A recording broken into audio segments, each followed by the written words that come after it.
لاہور کے ایک حصے میں ایسی جگہ موجود ہے جہاں کبھی بھاپ کے انجنوں کی آوازیں گونجتی تھی، جہاں سینکڑوں مزدور لوہے کی شکل دیتے تھے، جہاں سے پاکستان کی ریلوے کی طاقت جنم لیتی تھی۔ یہ ہے مغل پورہ ریلوے ورکشاپ، ایک ایسا صنعتی شہر جو آج بھی موجود ہے مگر جس کی اصل کہانی بہت کم لوگ جانتے ہیں۔ میں ہوں محمد عیسیٰ بلوچ، آج ایک نئے کہانی، نئی سٹوری کے ساتھ۔ 19ویں صدی کے آخر میں جب برطانوی راج نے برِ صغیر میں ریلوے کا جال بچھانا شروع کیا تو لاہور میں ایک مرکزی ورکشاپ قائم کی گئی۔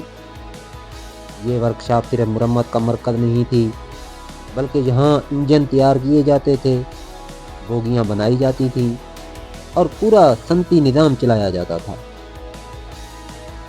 تقسیم کے بعد کا دور 1947 میں جب پاکستان وجود میں آیا تو مغل پورہ ورکشاپ نئی ریاست کے لیے ریلوے کی ریڑھ کی ہڈی بن گئی۔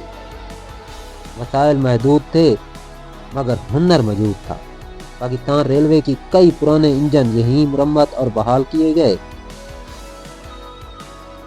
صنعتی شہر کا اندر ایک شہر، بہت کم لوگ جانتے ہیں کہ مغل پورہ ورکشاپ کے اندر رہائشی کالونیاں، اسکول، مساجد اور مکمل کمیونٹی سسٹم موجود تھا۔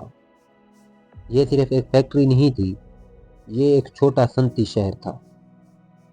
زوال کا آغاز، وقت کے ساتھ ساتھ ڈیزل اور الیکٹرک انجنوں کا دور آیا، پرانے بھاپ کے انجن ختم ہوتے گئے، وسائل کم ہوئے اور صنعتی سرگرمیاں محدود ہونے لگی، مگر ورکشاپ آج بھی فعال ہے، اگرچہ اپنی پرانی شان کے بغیر۔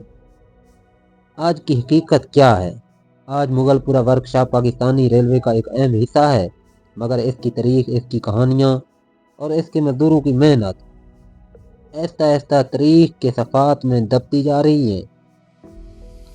سوال یہ ہے، کیا ہم اپنی صنعتی تاریخ کو محفوظ رکھ پا رہے ہیں؟